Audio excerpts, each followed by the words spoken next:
Myanmar, formerly known as Burma, a country we've been hearing a lot about lately. Slit throats, burnt villages, dead children, and raped women in the thousands.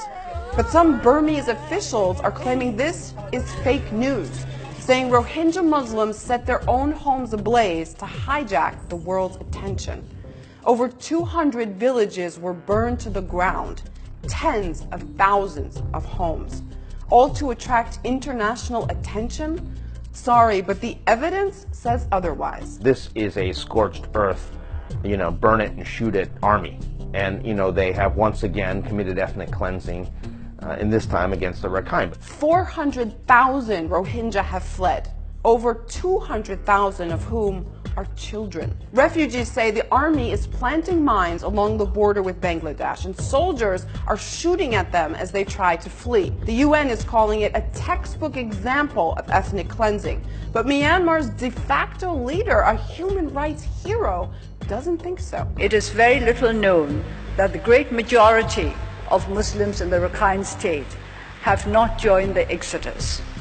More than 50% of the villages of Muslims are intact. The whole world stood by Aung San Suu Kyi, even giving her a Nobel Peace Prize for nonviolent struggle for democracy and human rights.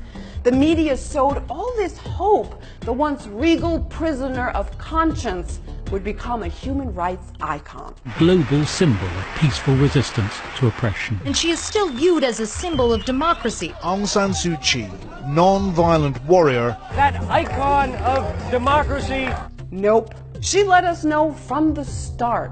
I would like to be seen as a politician, she said after her release from house arrest in 2010, not as someone who stands up for the oppressed. So as the world cries out that the bloodshed must be stopped, no one is actually doing anything to stop it.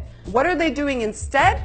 You guessed it, selling weapons. China, Russia, Israel, India, Ukraine. For the last 30 years, these have been the top military suppliers to Myanmar. The US and Europe have had an arms embargo on the country since the 90s, but they aren't doing much else. In fact, Israel kept selling weapons to the country even after the crisis intensified. Buddhist nationalists in Myanmar say there's no place for people from Bangladesh who are illegally occupying their country. Doesn't that just seem like a convenient justification of the current purge to make it look like a historic right, with the goal of wiping an ethnic minority off the map? The story isn't so cut and dry for the Rohingya Muslims who've called Myanmar their home for generations. I don't recall seeing anything as awful, as terrible as I am seeing here. The crimes against humanity, the ethnic cleansing for which the government of Burma is responsible, are like nothing I've witnessed before. I visited a hospital yesterday. Children, ages 1, 5, 10, suffered burn wounds, gunshot wounds, and with human beings essentially treated like animals. I'm not saying the latest bloodshed came out of nowhere. It began after suspected Rohingya terrorists attacked security forces.